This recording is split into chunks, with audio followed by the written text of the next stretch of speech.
Seni sastra. 1. Hakikat seni sastra. Apa yang terlintas dalam benak Anda ketika mendengar kata sastra?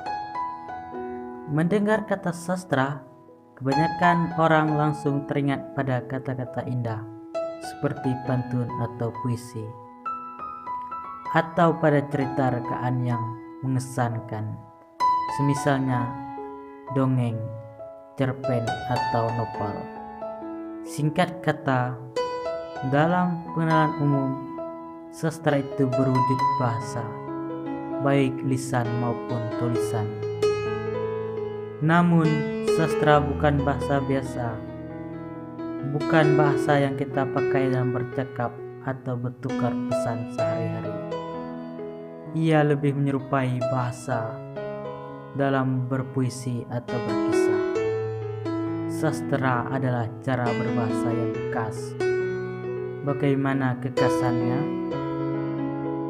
Ketika menikmati puisi atau dongeng, perhatian kita lebih tersedot pada bunyi bahasa dan alur kisahnya.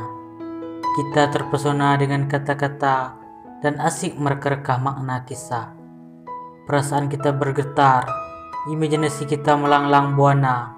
Kita tahu kata-kata yang dipakai tidak selalu merepresentasikan kenyataan tertentu. Kita sadar kisah yang diungkap hanya rekaan, namun kita tetap tersentuh dan benak kita terpenuhi aneka gambaran tentang sesuatu. Mengapa?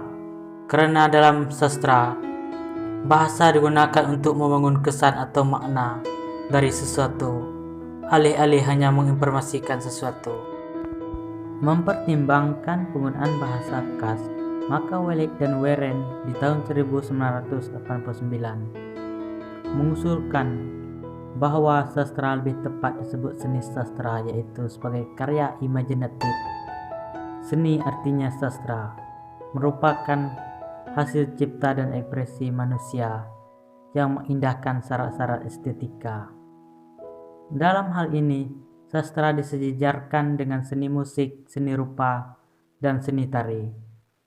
Sastra menggunakan bahasa, baik kata, frasa, klausa, dan kalimat untuk menyampaikan sesuatu dalam bentuk yang indah, menarik, mempesona, dan menyenangkan. Sastra disebut karya imajinatif. Apakah itu berarti sastra menyampaikan hal-hal yang bukan fakta atau di luar kehidupan manusia? Jawabannya tentu saja tidak. Sastra memuat kehidupan atau dunia yang dialami manusia. Sastra memuat reaksi utuh, pikiran, perasaan, dan daya hayal manusia ketika kesadarannya bersentuh dengan kenyataan hidup. Sumarjo dan Saini 1988 menjelaskan demikian.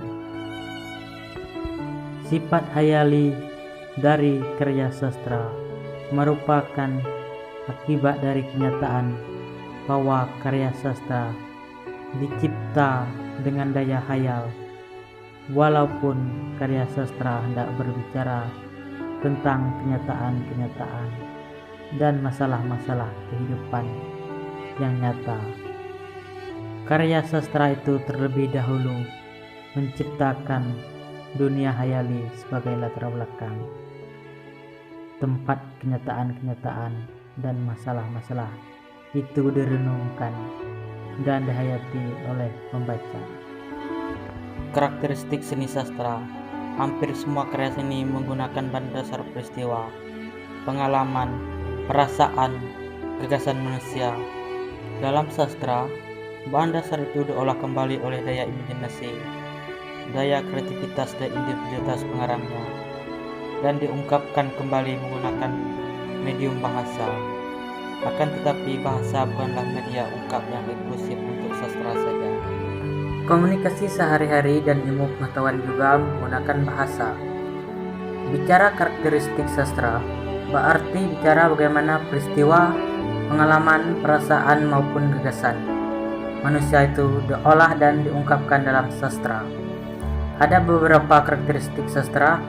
yang dapat dikemukakan di sini, yakni estetis, konotatif, bahasa bergaya, dan ketidaklangsungan ekspresi. Estetis berarti bersifat indah atau berhubungan dengan keindahan. Welek dan Warren di tahun 1999 mengemukakan bahwa sastra adalah karya imajinatif dengan medium bahasa yang didominasi oleh fungsi estetik. Itu berarti sastra menggunakan bahasa pertama-tama untuk mengungkapkan keindahan, baru kemudian menyampaikan pengetahuan atau informasi. Konotatif berarti kiasan atau tambahan. Sastra cenderung menggunakan bahasa yang memiliki banyak makna tambahan. Itu terjadi karena sastra ingin menyingkap sesuatu, bukan hanya sekedar memberitahu. Sastra tidak hanya menyampaikan informasi atau pengetahuan atas sesuatu peristiwa, tetapi juga persepsi, perasaan, kenangan, dan asosiasi-asosiasi pengarang terhadap sesuatu. Bahasa sastra tidak hanya mengungkap apa yang ada di benak sastrawannya, tetapi juga ingin mempengaruhi sikap pembaca, membujuk dan bahkan mengubahnya. Pradopo 1997, atau seperti kata Salmet Muljana 1956, sastra adalah kata berjiwa. Selanjutnya, bahasa bergaya. Sastra menggunakan bahasa untuk menimbulkan efek tertentu pada pembacanya. Pengarang ingin membuat pembaca melihat, merasakan, mendengar, bahkan melaksanakan apa yang dialaminya, dirasakannya, dipikirkan, dan diniatkannya. Untuk itu dibentuklah bahasa yang mampu menciptakan perasaan tertentu, gambaran tertentu, sikap tertentu, bahkan keyakinan, kehendak, atau tekad tertentu dalam diri pembaca. Dalam karya sastra, setiap pengarang berusaha membentuk gaya bahasa yang unik, baru dan asli. Eksplorasi tanpa batas ini melahirkan cara-cara ungkap yang baru, kreatif, bahkan menyimpang dari bahasa normal atau kaidah bahasa, cenderung tidak familiar bagi kebanyakan orang. Ketidaklangsungan ekspresi. Sastra itu mengatakan sekaligus menyembunyikan sesuatu.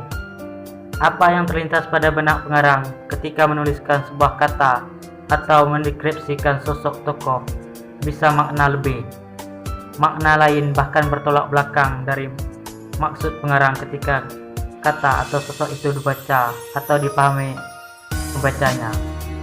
Kata rumput kering dalam sebuah puisi tidak hanya menunjukkan pada objek yang dilihat pengarang, tapi juga mewakili karakter manusia atau bahkan menunjukkan peristiwa sosial tertentu. Demikian pun deskripsi fisik tokoh tertentu tidak hanya mengungkapkan imajinasi pengarang tentang tokoh tertentu, tetapi juga mengungkapkan watak tokoh tersebut, bahkan sifat manusia atau masyarakat pada umumnya. Fungsi sastra. Penyair Romawi Horatius mengemukakan bahwa sastra yang baik harus memenuhi syarat dulce et utile, atau kesenangan dan manfaat. Welek dan Warren 1989 mengetengahkan tiga fungsi sastra secara umum, yakni fungsi menghibur atau dulce, bermanfaat atau utile, dan fungsi katarsis. Dapat dikatakan bahwa setiap karya sastra memiliki fungsi rekreatif, fungsi didaktis, dan fungsi katarsis. Fungsi rekreatif. Sastra memberikan kesenangan dan hiburan. Hiburan sastra adalah jenis hiburan intelektual dan spiritual. Sastra menampilkan cerita yang menarik, memanjakan fantasi, membawa pembaca larut dalam kisah-kisah atau alur cerita yang telah dikemas dalam bahasa yang menarik. Pembaca sastra mengalami adanya kesenangan atau kepuasan batin karena terpenuhi kebutuhannya akan keindahan. Kesenangan karena terpenuhi kebutuhan ini tinggi daripada kepuasan batin karena memiliki handphone baru, mendapatkan indeks prestasi tinggi, atau mendapatkan pacar baru misalnya. Fungsi didaktis. Selain menawarkan hiburan, sastra juga memberikan pemahaman yang lebih baik tentang hidup. Sastra mengajarkan nilai-nilai luhur tanpa menggurui atau memaksa. Melalui cerita yang menarik, sastra mempengaruhi pembaca untuk menghayati hikmah atau nilai di balik cerita itu.